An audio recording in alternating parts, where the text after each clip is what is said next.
important about that is art and energy with an engaged community can equal change.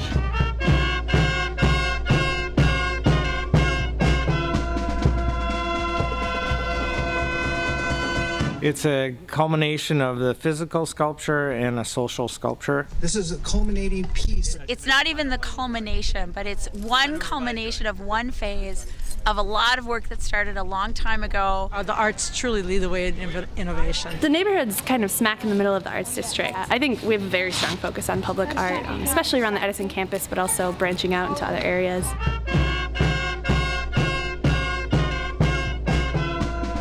And it's part of a bigger series that we've done at Jackson Square Park. In a way, it comes full circle for me in the sculptures that we produced in this area. Influx was the first sculpture, and that's a singular spherical form. Then double flux is an evolution of that. Metamorphosizes into two forms. Across the street is the innovation field. Kitty corner from that is the Edison sign. Those pieces, as you're closer to them, they become more about the steel and the mass of that spherical form. But as you move away, the steel disappears and the internal form comes alive. All the materials for all the sculptures are the Corten glass and light. The last corner now is what we're doing with the Green Light Project. It's kind of coming full circle from a community as a whole to a community of individuals standing together in unity.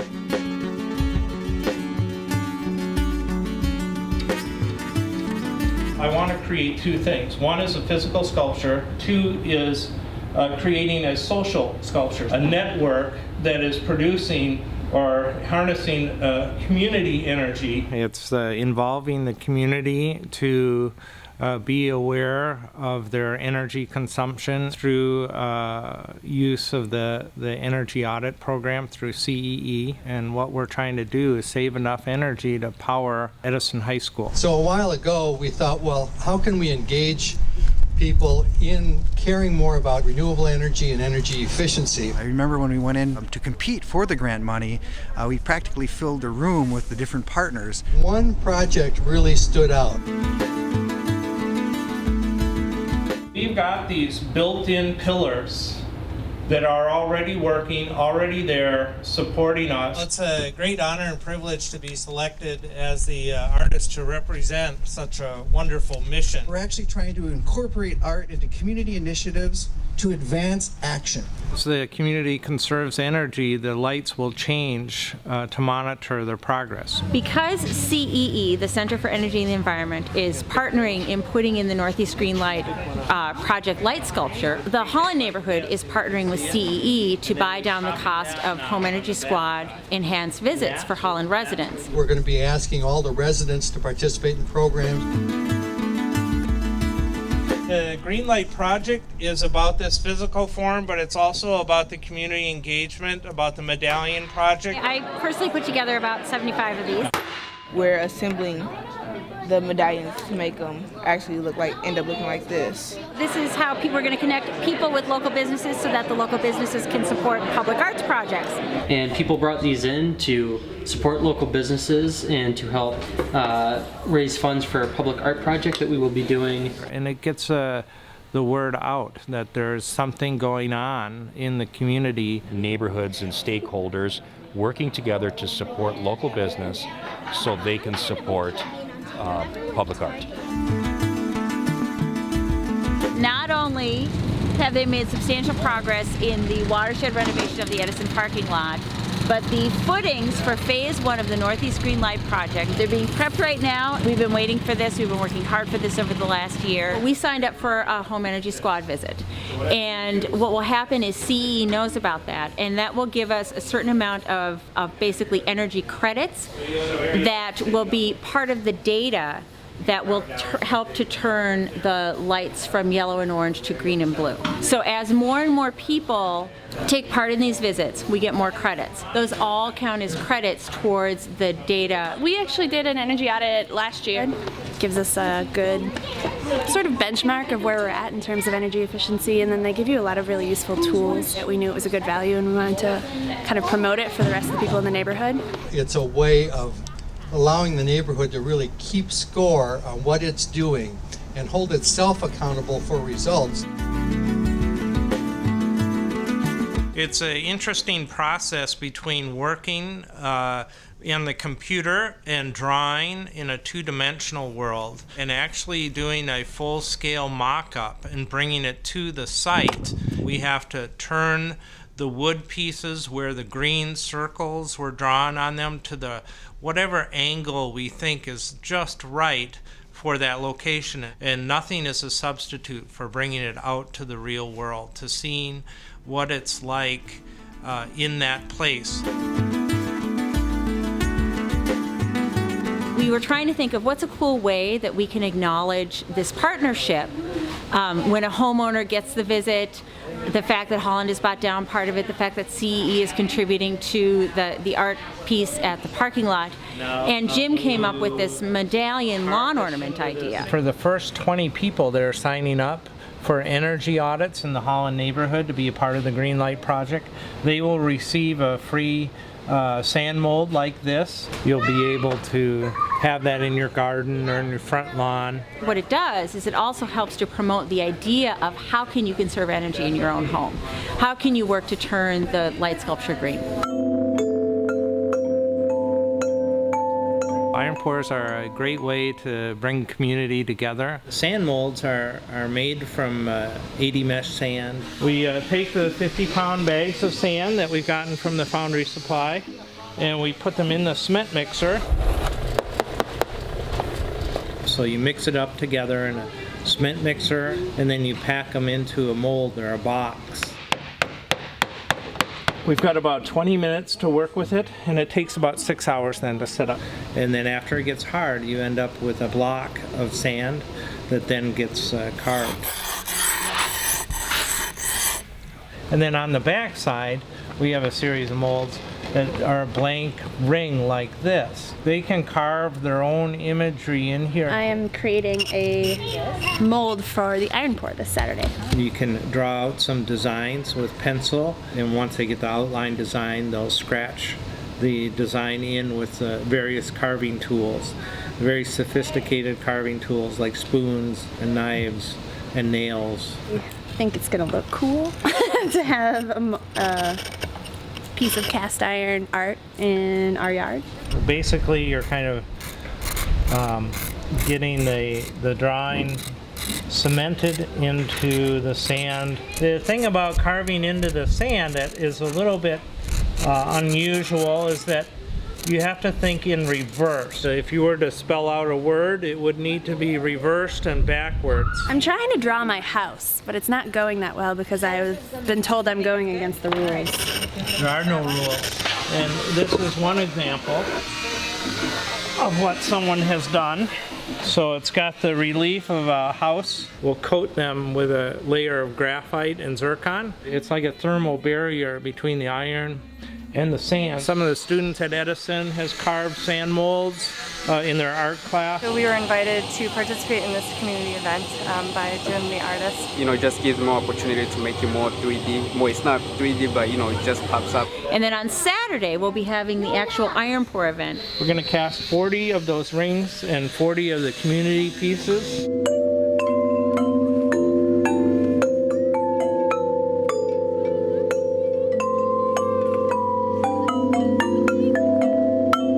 We brought the furnace, the iron furnace, to Jackson Square Park and Innovation Field and actually cast the public artwork that was done in the community workshop. This is our Old Faithful. This is our furnace. It's fired by coke. Just getting the coke or the fuel for the furnace up to heat by using a torch that works on propane and air. Once you get it up to heat, you get it glowing red.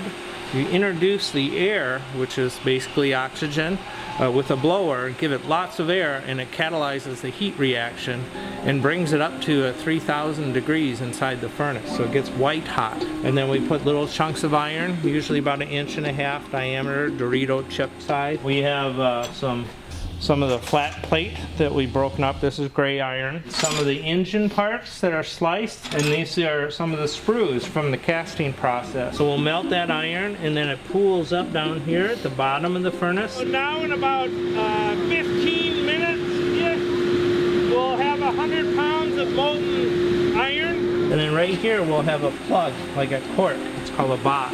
And we take a poker and we poke through the bot, and that uncorks the sand. And then the metal will come flowing out the spout into our ladle, and we'll go around to pour our molds. So these molds will be stacked one on top of another, and then the metal goes down, starts to fill up at the bottom, fills up all the way through, and when we know we're done is when this cup over here fills up too. The molten iron will pour into this area here, and it'll fill up like a cup to this area, to this surface, and you'll end up with a little cast iron piece.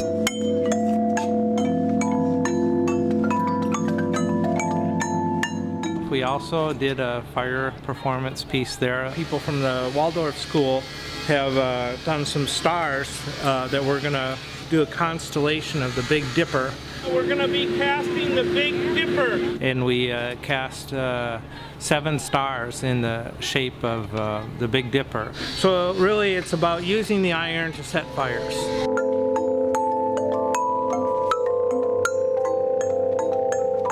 I give you the Big Dipper!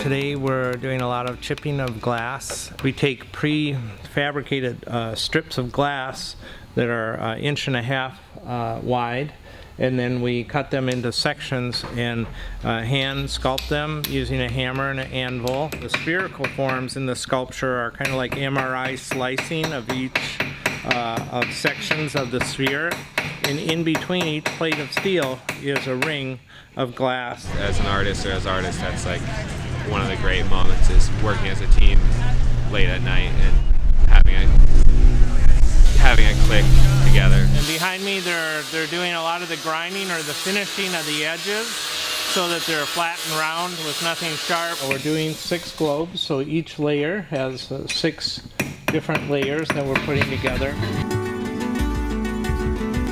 So this is the base setup. This is the very beginning. Then they're all numbered. When we went out with the mock-ups, we determined which way the green light should face, and where these hatches are, that's where the plane of green, the disc will face that direction. There. Right there. We're basically building from the ground up with the sculpture. With the 6 sculptures, we've got all the upright poles, so the bases are done, and we're working through the middle fins. The ribbon cutting is in 2 weeks. Last night I was here till about 1, and then I'm back at 8:30. So we're kind of in the intense putting everything together stage. It's almost like magic when all these little things you've been working on so diligently, they all come together, and but until then it doesn't seem like you're doing anything. It's been drawings and parts, and now it's like, oh, you get to step back and go, that's kind of cool, or we should make an adjustment here or there. Because my adrenaline was rushing, and so that got me through a lot of the just little obstacles, like, oh, this plug doesn't work, or things like that. There's always little adjustments as you go. We got some pretty smooth teamwork, people really just moving around one another. Amazingly, it all came together, and clearly it was meant to be. We're going to put glass inside those tubes, and at the end is a little hoop, and that's what holds the fiber optic cable when it comes through, and the fiber optic cable emits the light, and that will make the jewels sparkle. And we're just starting to put on the glass to merge the glass and the steel together. So we'll start stacking the plates that already have the glass with them. This is a monitor or beacon of a measure of how the community is doing in energy savings. So as we reach 25% of the energy save that's necessary to power Edison High School, the lights will be circulating between orange and red. And then as we at least reach 50%, they'll start to go to orange, purple. And as we reach 75%, they'll go to blue. And as we finally reach our 100% of a green light project, they'll go to a green and blue gradual transition of those lights.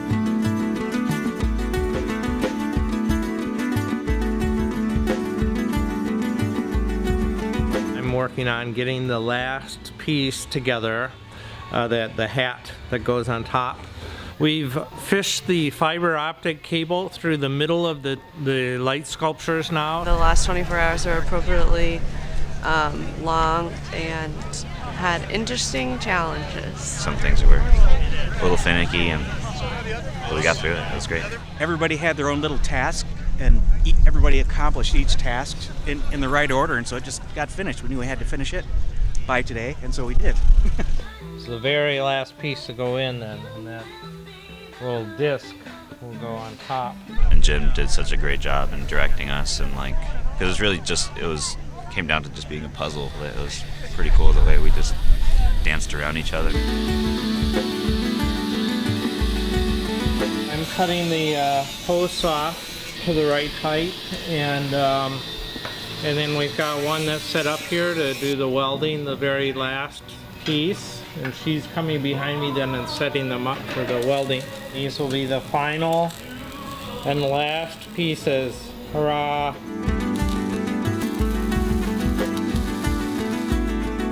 To install them, we simply stand them upright, and we have 4 bolts that bolt them down. We didn't like the way the concrete looked after it got poured with the gray and some of the spiral pattern on it. So I've made these cylinders now that have cutouts in them for where the electrical boxes go. So they'll just sleeve right over the concrete. We're painting the doors. We're putting these metal sleeves around the cylinders, and I'm leveling out the nuts so that when we bring the pieces in and set them down, it'll be a lot less leveling when the piece is brought in. Because this will be the problem, or not problem, it's going to go smooth as silk. So we have to barely fit through those 2 openings right there, and we have to move some stuff around to get it ready. And then we'll get outside and then grab the bottom.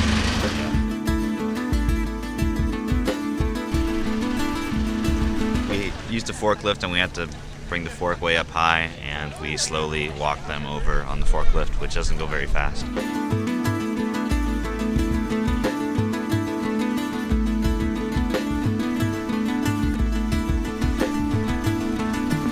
The first one we put in was a little difficult because we had to drill out a hole because it didn't quite match up, so it was a slow process, but it went pretty smoothly after that. And we thread the fiber optic into the electrical box and hook that up to the lamp. I was around when all this was kind of being initially planned and established, and seeing everything from ground zero to now has been a pretty insane transformation, because you can talk so much about things, but actually making them happen is a really satisfying process. It's really been a lot of people, a lot of effort, and I believe you have to come together after the work has been done and celebrate that, recognize that. This is a very exciting moment for the community. Holland is going to lead the city, demonstrate to other neighborhoods how they can really lead on energy and the environment.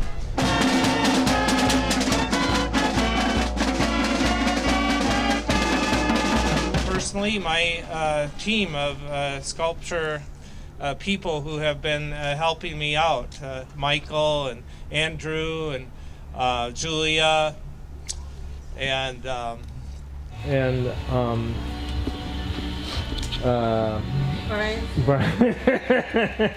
Brian. So everybody together working. Like, oh yeah, Brian. Right, okay, never mind. That's okay. Without further ado, I think we should peel back these green goblins and see what's underneath their capes. Today we unveiled the Greenlight project, the 6 forms. It's a celebration of the physical form coming to place to match the social sculpture that's been going on with conservation of energy, and now this will be the beacon, the reflection of that energy savings and energy effort through the community. It symbolizes that Edison and the community are partnering, that we are the hub of this community. That this is such a strong example of the community and schools working together, and the community and the art community coming and supporting our school. It's great seeing the community and the school show up to support this. We now have this whole corridor of arts and energy.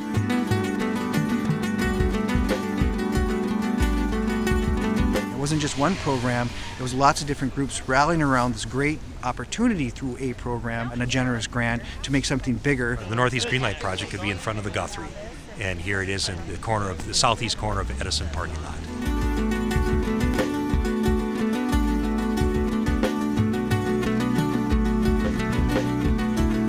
What it tells me is that it takes a long time to get things done, but not as long as you think. It's really, really amazing what you can accomplish.